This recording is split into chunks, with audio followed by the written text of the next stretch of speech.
ஜனநாயகன் எப்போ வருங்கிறது வந்து வலிமை அப்டேட் மாதிரி வருதா அதில் இன்னும் சென்சார் ஒன்று கிளியர் ஆகி உங்கள் படம் சென்சார் வந்துருச்சு. இண்டஸ்ட்ரிக்குள்ளே பேசினா ஆல்மோஸ்ட் முடிஞ்சிருச்சுன்னு தான் சொல்கிறாங்க சார். அதை பிளான் பண்ணி ஒரு ஐடியா வச்சிருக்கீங்க. நம்மளாம் இங்கே உள்ளே போக முடியாது. அது வந்தால் அது சுனாமி ஃபுல்லாத்தையும் எடுத்துரும். இன்னைக்கு இருக்கிற ஏஜென்சிக்கு யார் கமிஷனர் தெரியுது, ஏன் அந்த கமிஷனர் பேர் வருது? கமர்ஷியல் டேக்ஸ்லேருந்து எல்லாமே வருது. யார் டிரான்ஸ்போர்ட் நீங்கள் அதை ட்ரோல் பண்ணுறீங்களோ இப்படி பண்ணுறீங்களோ பட் தெரிஞ்சுக்கிறாங்க. ஓ இப்படி ஒரு டிபார்ட்மெண்ட் இருக்கா, இப்படி ஒன்று இருக்கான்னு.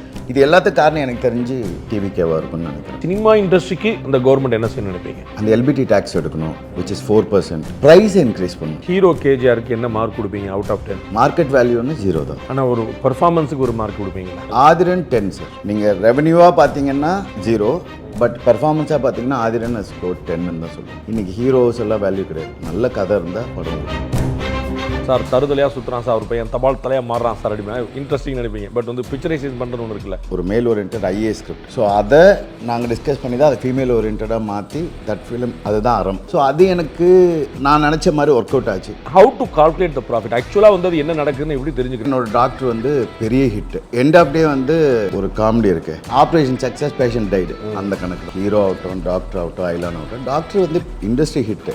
பட் எனக்கு என்ன வந்துச்சுன்னா ஒன்றுமே வரல. மூணுமே ஒரே ஹீரோவா? மூணுமே ஒரே ஹீரோ. ஏதாவது ஒரு காரணம்?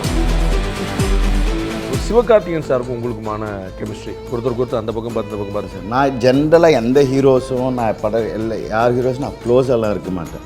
நான் வந்து செட்டில் பேசுகிறதோடு சரி, நான் யாரோடையும் அவ்வளோ இன்ட்ராக்டும் பண்ண மாட்டேன். பாரஞ்சித்தோடைய அவரோட அசோசியேட் சமூக கோபத்தோடைய படம் பண்ணுறவங்க, அந்த இம்பாக்ட் இதில் இருக்குன்னு நினைக்கிறீங்களா? இந்த படத்தில் வந்து என் பேர் மட்டும்தான் மாற்றிருக்கு. இது எல்லாமே நீங்கள் பேப்பரில் படித்த நேம்ஸ் அதான் வரும். வணக்கம் அன்பு நண்பர்களை, மீண்டும் உங்களை சந்திப்பதில் மிகுந்த மகிழ்ச்சி. இன்றைய சிறப்பு நேர்காணல் நம்மிடையே பிரபல பட தயாரிப்பாளர் மற்றும் அறிமுக கதாநாயகர் திரு கேஜிஆர் இருக்கார். அவர் கேட்ப நேரம் கேட்கலாம். வணக்கம் சார். நடிகராக உங்களுக்கு ஒரு அங்கீகாரம் எப்படி கிடைக்கும் நீங்கள் நினைக்கிறீங்க? படம் யாரை பார்த்தவங்க என்ன சொன்னாங்க? வந்து ஒரு ஆக்டராக, படம் கதை நம்ம பின்னாடி பேசுவோம், ஒரு ஆக்டராக கேஜிஆர் நீங்கள் எப்படி பண்ணியிருக்கீங்க? இது வரைக்கும் இந்த படம் பார்த்தவங்க எல்லாருக்கும் ரொம்ப பிடிச்சிருந்தது. எஸ்பெஷலி அந்த லாஸ்ட் 40 மினிட்ஸ். ரீசெண்டாக கூட சென்சார் ஆச்சு. மக்களோட ரிப்போர்ட் தானே, மக்கள் அவங்க என்ன நினைக்கிறாங்கன்னு தெரியும். ப்ரெஸ்ஸுக்கெலாம் போட்டிங்களா படம்? இன்னும் பண்ணல சார். ரிலீஸுக்கு முன்னாடி 1 வீக் முன்னாடி பிளான் பண்ணுறோம். சென்சார் முடிச்சுட்டு வந்தோம். எப்போ ரிலீஸ் பிளானில்? 26th sir. 26th இல்லைன்னா 3rd. இது அதர் லாங்குவேஜஸில் கொடுக்குறோமா? ஆமாம், தெலுங்கு, தமிழும் தெலுங்கு சார். ஜனநாயகன் எப்போ வருங்கிறது வந்து அந்த அஜித் படத்தோடைய அப்டேட் மாதிரி வந்து வலிமை அப்டேட் மாதிரி வருதா அதில் இன்னும் சென்சார் ஒன்று கிளியர் ஆகி உங்கள் படத்து சென்சார் வந்துருச்சு. ஏன்னா அவருக்கு சென்சாரே இன்னும் கிளியர் ஆகாமல் இருக்குன்னு நினைக்கிறேன் சார். அது அவங்களுக்கு மட்டும்தான் தெரியும். பட் இண்டஸ்ட்ரிக்குள்ளே பேசினா ஆல்மோஸ்ட் முடிஞ்சிருச்சுன்னு தான் சொல்கிறாங்க சார். அதுக்கப்புறம் தான் அதை பிளான் பண்ணி ஒரு ஐடியா வச்சுருக்கீங்க. ஸோ இது வந்தால் இப்போ பண்ணோம், அப்படி இல்லாட்டி தள்ளி போகணும். நம்மளாம் இங்கே உள்ளே போக முடியாது இல்லை சார். அது வந்தால் அது சுனாமி ஃபுல்லாத்தையும் எடுத்துரும். ஏற்கனவே பொலிட்டிக்கலாக அப்படி தான் எடுத்துருக்கு. அப்படிதான். அது ஒரு மாற்றம். இன்றைக்கி இருக்கிற யங்ஸ்டர்ஸ் எல்லாம் எல்லாரும் இன்றைக்கி பாலிடிக்ஸை பற்றி பேசுகிறதுக்கு காரணமே எனக்கு தெரிஞ்சு மேபி இந்த யங் பிளட்லாம் இன்றைக்கி நியூஸ் சேனல் பார்க்க ஆரம்பிச்சிட்டாங்க. அதுவே ஒரு பெரிய மாற்றம் தான். அவங்க எப்படி பண்ணுவாங்கன்னுக்குள்ளே நான் போகல, பட் இதுவே ஒரு பெரிய மாற்றம். ஒரு பெரிய செக்டர், பெரிய குரூப்புக்கு வந்து முதல்ல நியூஸ் பார்க்கணுங்கிற ஒரு ஐடியா. ஆமாம், வெறும் படம் மட்டுமே பார்த்துட்டு இருந்த ஒரு குரூப்புக்கு வந்து சார் இது வரைக்கும் எனக்கு தெரிஞ்சு போன ஆட்சிலையோ அதுக்கு முன்னாடி ஆட்சிலையோ கமிஷனர் யாருன்னு தெரியாது ஜென்ரலாக. அதுக்கு முன்னாடி என்ன கமிஷனர், இந்த டிபார்ட்மெண்ட். இன்னைக்கு இருக்கிற ஏஜென்சிக்கு யார் கமிஷனர் தெரியுது, ஏன் அந்த கமிஷனர் பேர் வருது? கமர்ஷியல் டேக்ஸ்லேருந்து எல்லாமே வருது. யார் டிரான்ஸ்போர்ட். இது நீங்கள் அதை ட்ரோல் பண்ணுறீங்களோ இப்படி பண்ணுறீங்களோ பட் தெரிஞ்சுக்கிறாங்க. ஓ இப்படி ஒரு டிபார்ட்மெண்ட் இருக்கா, இப்படி ஒன்று இருக்கான்னு. இது எல்லாத்துக்கும் காரணம் எனக்கு தெரிஞ்சு டிவிகேவாக இருக்கும்னு நினைக்கிறேன்.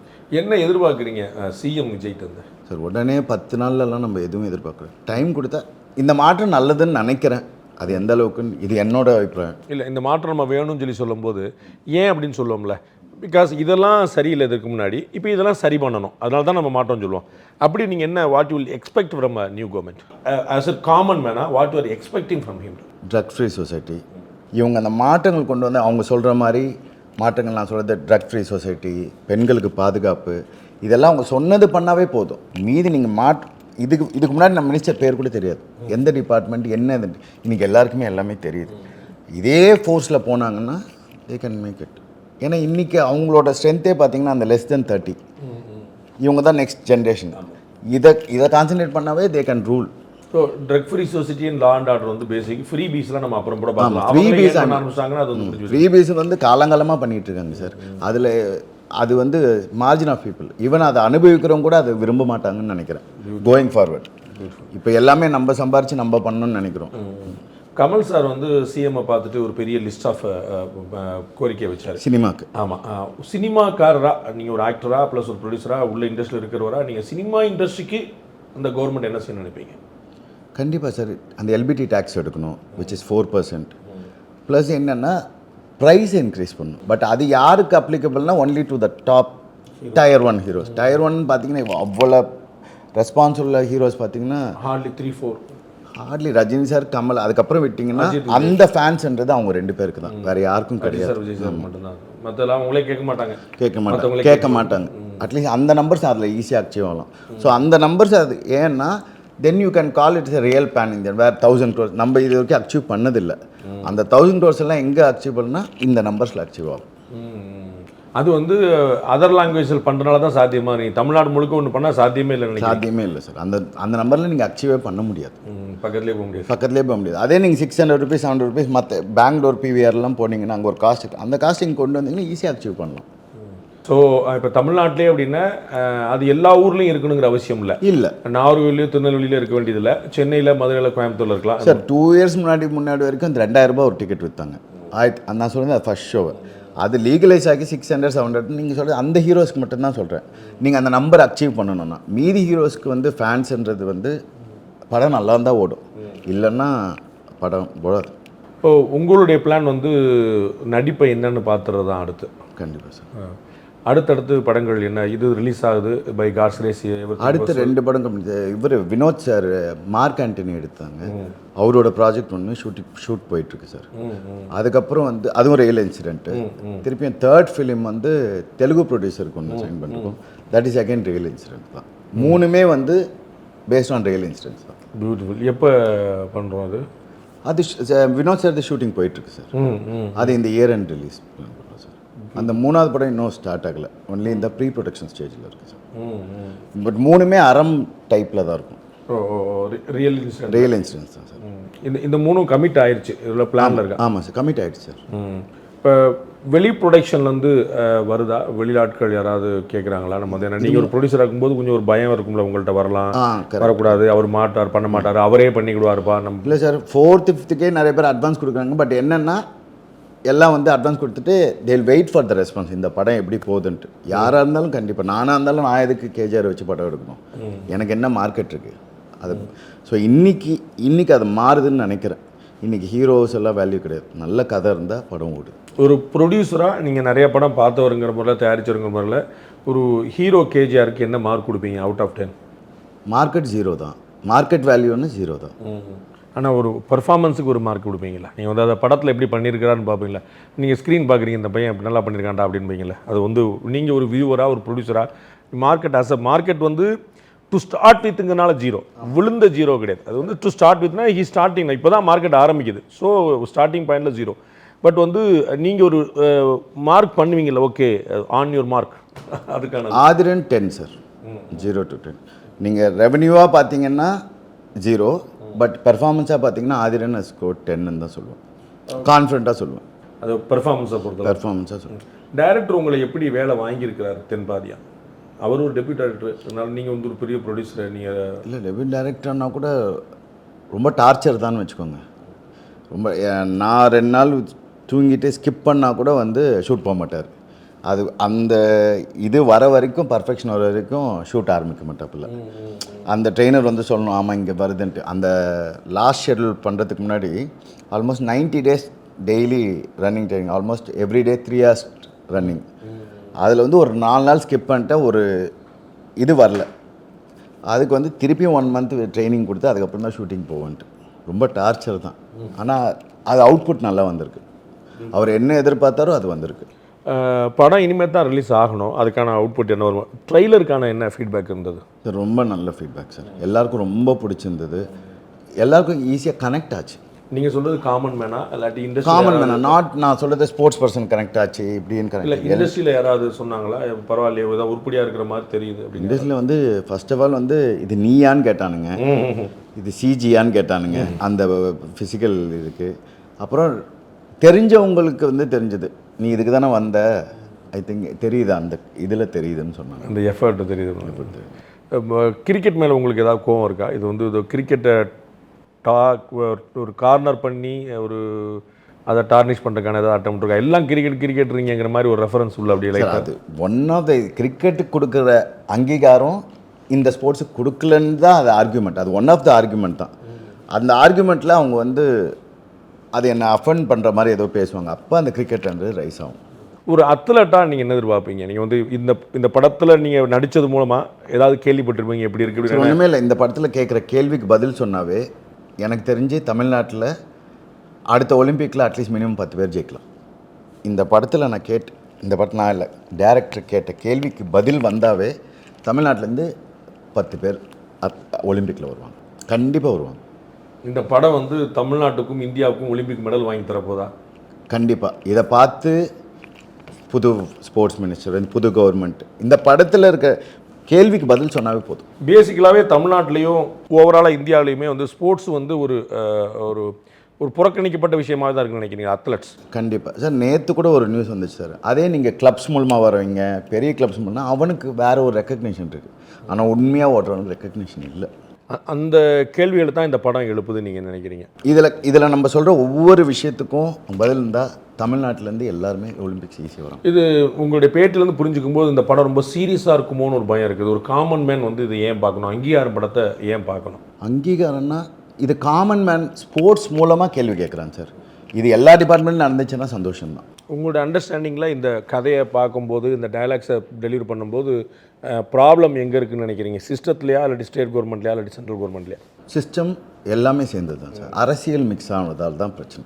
அரசியல் இல்லைன்னா இது கண்டிப்பாக பெருசாக வர வேண்டியது.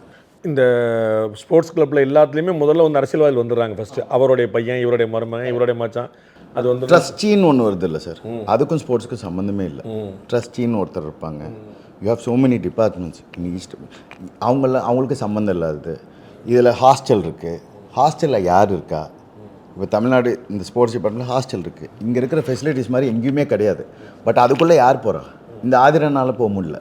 பட் ஆதிரன் பேர் வாங்கினாலும் பதக்கம் வேண்டாலும் இவங்களுக்கு தான் பேர் வருது. அதுதான் இந்த படத்தை சொல்லுது. இப்போ ரீசெண்டாக உழைச்சவனுக்கான பேர் இல்லாமல் இப்போ ரீசெண்டாக நீங்கள் இந்த எல்லாருமே கொண்டாடுற கண்ணகி நகர்லேருந்து ஜெயிச்சவங்க எல்லாருமே இவங்கெல்லாம் கிளப் மூலமாக வந்தவங்க. பட் எண்ட் ஆஃப் டே யார் பேர் வாங்குறா? தமிழ்நாடு கவர்மெண்ட் பேர் வாங்குது. அதையே நீங்களே ஊக்குவிச்சு அதுதான் சொல்கிறேன். லாஸ்ட் கொஸ்டின் இந்த செஷன் உங்கள்கிட்ட. ஒரு நிறைய குட்டி குட்டி ரோல் நீங்கள் பண்ணியிருந்தாலும், நிறைய ப்ரொடக்ஷன் பண்ணியிருந்தாலும், ஒரு ஃபுல் ஃப்ளெட்ஜ்டு ஒரு ரோல் வந்து இதில் லீட் ரோலாக பண்ணியிருக்கீங்க.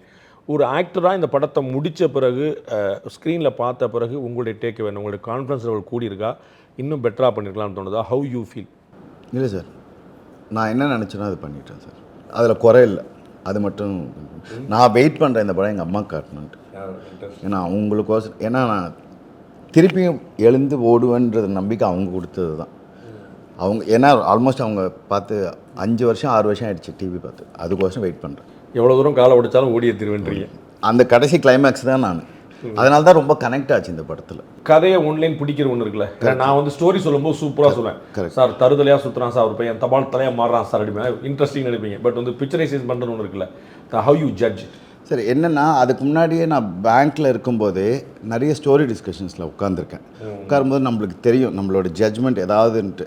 திடீர்னு வந்து சொல்லுவார், நல்லா சொல்கிறியா, இந்த பாயிண்ட் நல்லா இருக்கேன்ட்டு.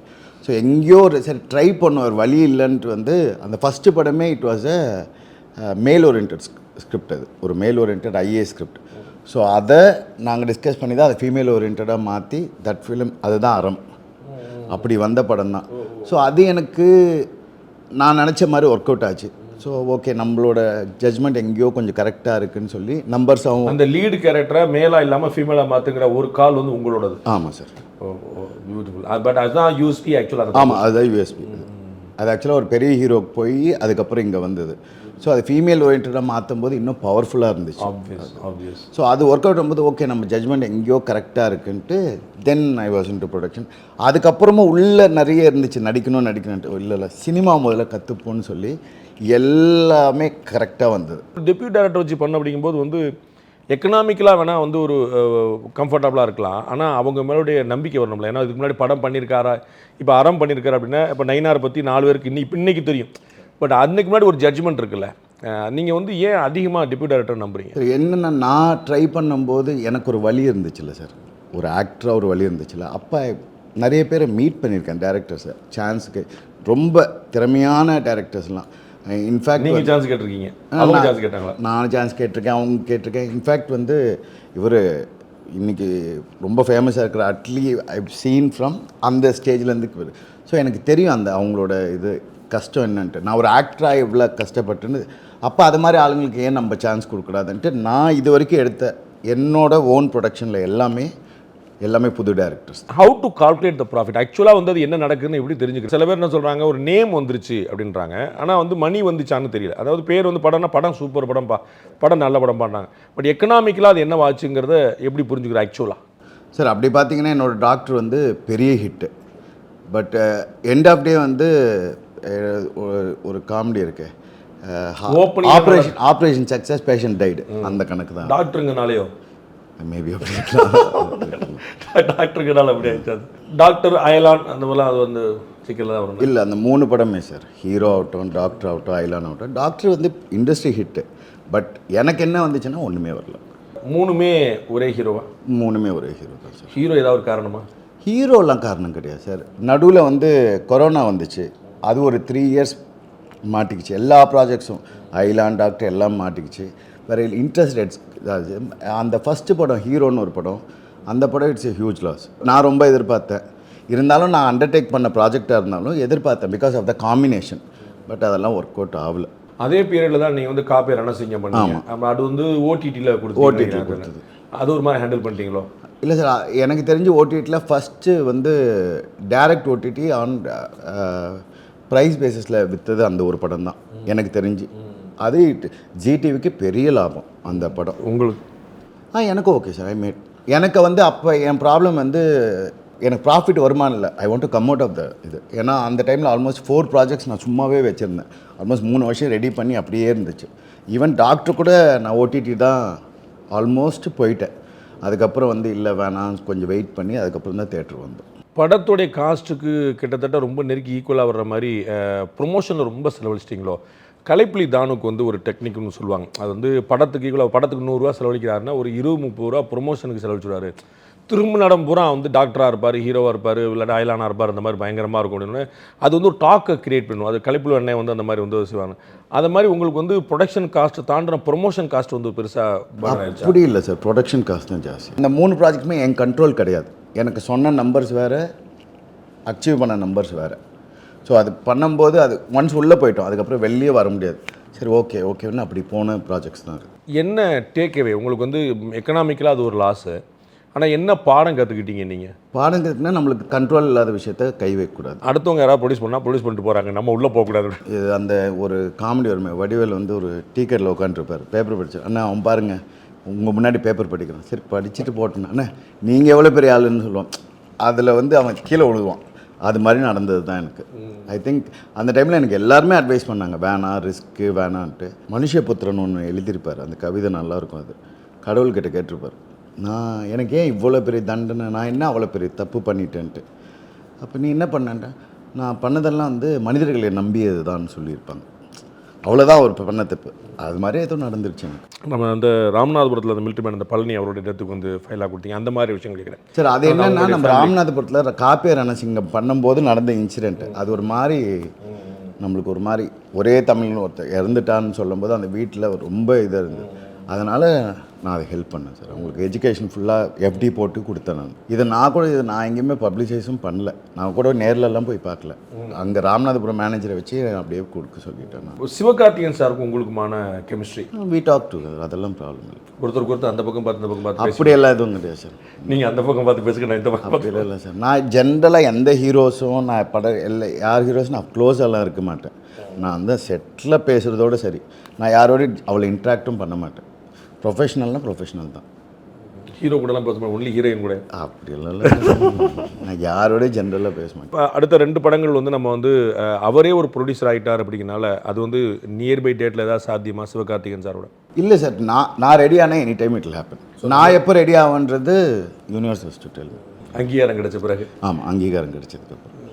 மேபி நான் விட்டது சம்பாதிச்சு என்ன எனக்கு வேறு வழி இல்லை. எனக்கு தெரிஞ்ச சினிமா தான். இப்போ நான் திருப்பியும் பேங்கிங் போனேன்னா திருப்பியும் ஜீரோலேருந்தெல்லாம் என்னால் வர முடியாது. ஸோ நான் விட்டது இங்கே தான். அதனால் இங்கே தான் சம்பாதிக்கணும். To understand in right perception சிவகார்த்திகனுக்கும் வந்து பெரிய ஒரு லாஸ் ஏற்பட்டுச்சு அதில். ஆமாம். அப்போ அவர் வந்து அதை நடித்து தான் அதை வந்து காம்பன்சேட் பண்ணுறாரு அவருடைய லாஸை நடிப்பு அடுத்தடுத்த படங்கள் மூலமாக. ஆமாம். அட்லீஸ்ட் அவர் லாஸை வந்து இன்னொரு 2 படத்துலேயே எடுத்துடலாம். பிகாஸ் அந்த ரெவென்யூ இருக்குது. Because he a market. But நான் என்னோட 120 நான் எங்கே போய் எடுக்கிறது? மார்க்கெட் கிரியேட் பண்ண போகிறீங்களே. இந்த உங்களுடைய ப்ரொடக்ஷன் ஹவுஸ் வந்து அந்த கேஜிஆர் ப்ரொடக்ஷன்ஸுங்கிறது ரொம்ப பெருமாளுடைய படத்தோட ரொம்ப பியூட்டிஃபுல்லாக வந்து அதோடைய லோகோ எம்பளமே இப்படி அது அப்படியே நிற்கிதா, ஒரு பாஸில் நிற்கிதா அந்த கேஜிஆர்? ஆமாம் சார், பாஸாக நிற்குது sir. To be frank not stop pass தான் சார். அதை என்னோட பிராண்ட் நான் விட மாட்டேன். இந்த படத்துடைய டைரக்டரும் வந்து டெபியூட் டைரக்டர் தான். அந்த கான்ஃபிடன்ஸ் எப்படி வந்துச்சு? ஏன்னா மற்றவங்களை வந்து ஒரு படம் பண்ணும்போது கதையை நீங்கள் கேட்டு முடிவு பண்ணிடுவீங்க. இன்னும் நேரம் இருந்தால் சரியாக இருக்கும் அப்படிம்பீங்க. பட்ஜெட் ஒத்துதான் பார்த்தா பண்ணிடுவீங்க. இது உங்களுக்குங்கும் போது அது எப்பவுமே சொல்லுவாங்களா, அடுத்தவங்களுக்கு அட்வைஸ் ஈஸியாக செஞ்சிடலாம், நமக்குன்னு போது கொஞ்சம் அப்போ ஒரு எக்ஸ்ட்ரா ஒரு ஸ்க்ரூட்னி ஒன்று இருந்திருக்கும் மைண்டுக்குள்ளே. இல்லை நம்ம வந்து தென்பாதியான் கூட நம்ம ட்ராவல் பண்ணலாம் அப்படிங்கிற கான்ஃபிடன்ஸ் எங்கே வந்து? சார் ஆக்சுவலாக இந்த கதை வந்து நான் ப்ரொடியூசராக இருந்தபோது வந்தது. என்கிட்ட இருந்தவங்க வந்து தனியாக போய் சின்ன சின்ன ப்ராஜெக்ட்ஸ் பண்ணிட்டு இருந்தாங்க. அவங்களோட ட்ராவல் பண்ணதால் அவங்க வந்து 2-3 ஹீரோஸ் கிட்டலாம் உங்களே எடுத்துகிட்டு போனாங்க. அப்புறம் எதுவுமே நடக்காததுக்கு திருப்பி என்கிட்ட வந்துச்சு, நீங்கள் பண்ணுங்களேன். நான் சொன்னேன் நான் இந்த மைண்ட் செட்டில் இல்லை. அப்போ தான் அம்மா சொன்னதெல்லாம் ஒரு மாதிரி இடிச்சிட்டே இருந்துச்சு. சரி எனக்கு ஒரு 1 இயர் டைம் கொடுங்கன்னு சொல்லி ஃபஸ்ட்டு நான் ரெடி ஆகிறேன், முதல்ல உங்களுக்கு செட் ஆகுதா பாருங்கன்னு சொல்லி அப்படி பண்ண படம் தான் இது. ஆல்மோஸ்ட் 2.5 இயர்ஸ் இந்த படத்துக்கோசம் நான் வச்சுருக்கேன். 2 வருஷம். உங்களுடைய டஃப் டயத்தை வந்து உங்களுடைய ப்ரிப்பேரிங் டைமாக மாற்றிக்கிட்டீங்க. அது அந்த கோவத்தை நான் இப்படி யூஸ் பண்ணிக்கிட்டேன். இவர் வந்து ரஞ்சித்தோடைய அவரோட அசோசியேட். அவங்க வந்து ஒரு சமூக கோபத்தோடைய படம் பண்ணுறவங்க, ஒரு பெரிய குரூப்பே அவங்க வந்து பண்ணிட்டு இருக்காங்க. அது வந்து அவங்களுடைய ஏடிஸ் எல்லாருமே வந்து ஒரு பெரிய ஸ்ட்ராங்கான மெசேஜோட டைரெக்டாக கொண்டு போகிறாங்க. அந்த இம்பேக்ட் இதில் இருக்குன்னு நினைக்கிறீங்களா? இல்லை இது வேறு ஃப்ளேவர் அது வேறு ஃப்ளேவர்? இல்லை சரி, அந்த ஃப்ளேவர் அந்த கோவம் இருக்கும். பட் இது என்னென்னா இது எல்லாமே ரியல் இன்சிடென்ட். இந்த படத்தில் வந்து என் பேர் மட்டும்தான் மாற்றிருக்கு, ஆதிரன் பேர் மட்டும்தான் மாற்றிருக்கு. இது எல்லாமே நீங்கள் பேப்பரில் படித்த நேம்ஸாக தான் வரும். என்னோடய அப்பா பேராகட்டும், அம்மா பேராகட்டும், என் தங்கச்சி பேராகட்டும், நான் கோர்ட்டில் பேசுகிற ரெஃபர் பண்ணுற எல்லாருமே ரியல் நேம்ஸ் தான்.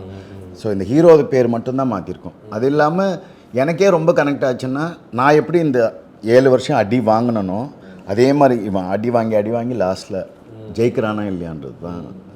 அதனால் ரொம்ப கனெக்ட் ஆச்சு எனக்கு. இதில் வந்து நம்ம ஆன் ஸ்க்ரீன் ப்ரெசன்ஸ் ரெடியாக ஆகிறது, டயலாக் மாதிரி விஷயங்கள் நான் பின்னாடி கேட்குறேன். அந்த பாடி பில்டிங்கான எஃபர்ட் அது வந்து ஸ்க்ரீனில் நம்ம பார்க்க முடியுது. ஒரு பர்ஃபெக்டான ஒரு ஃபிசிக் வந்து இருக்குது. Proper athletic. ஆமாம், ப்ராப்பர் அத்லெட்டுக்கு தாண்டி நான் கூட ஆக்சுவலாக நான் நிறைய அத்லெட் பார்த்துருக்கிறேன். அவங்க இந்த மாதிரி ஒரு பாடி பில்டராக இருப்பாங்களான்னு கூட சொல்ல முடியாது. பட் பர்ஃபெக்டாக ஃபிட்டாக இருப்பாங்க.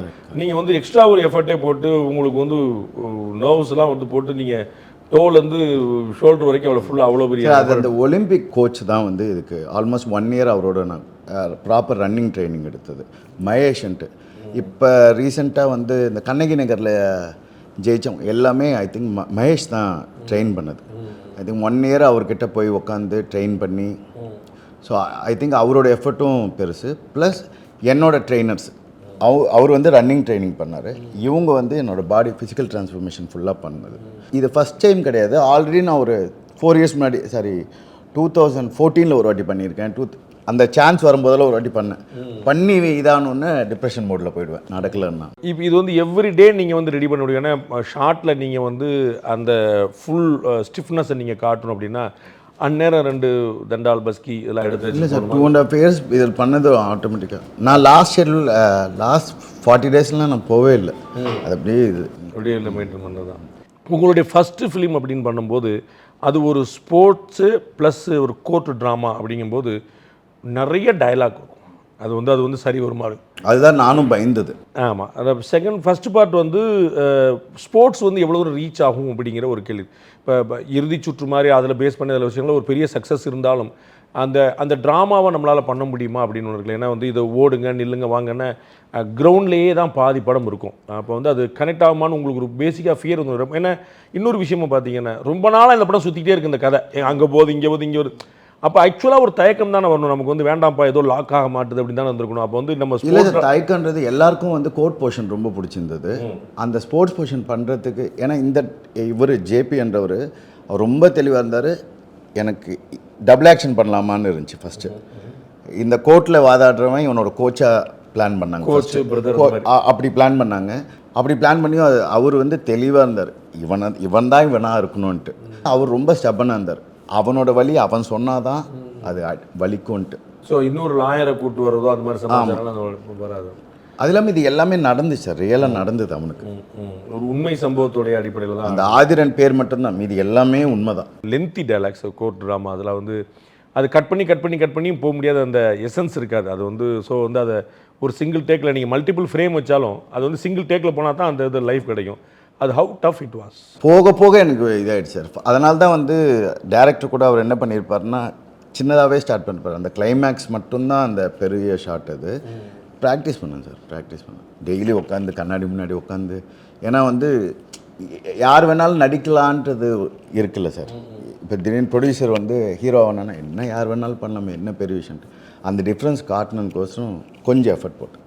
அதுதானே நாட்டில் பூரா நடக்குது. வந்து மியூசிக் டைரக்டர் பூரா நடிகர் ஆயிடுறாங்க, ப்ரொடியூசர் பூரா நடிகர் ஆயிடுறாங்க, நடிகர் பூரா ப்ரொடியூசர் ஆயிடுறாங்க. இப்போ நாளைக்கே வந்து சொல்லுவாங்க நீங்கள் சான்ஸ் வாங்குறது பெரிய விஷயமான்ட்டு. பட் அதுக்கு பின்னால் எவ்வளோ வலின்னு எனக்கு தான் தெரியும். பட் இருந்தாலும் இந்த சான்ஸ் வந்து நம்ம மிஸ் பண்ணக்கூடாதுன்ட்டு கொஞ்சம் எஃபர்ட் நிறையவே. இல்லை அது ஒரு ரிஸ்கி கேம் மாதிரி தான் தெரிஞ்சது எனக்கு. என்ன நீங்கள் அந்த டைலாக் டெலிவரி பண்ணும்போது மாடுலேஷன் வரணும், எமோஷன் வரணும், நடிக்கணும், லென்த்தி டைலாக்ஸ் வேறு.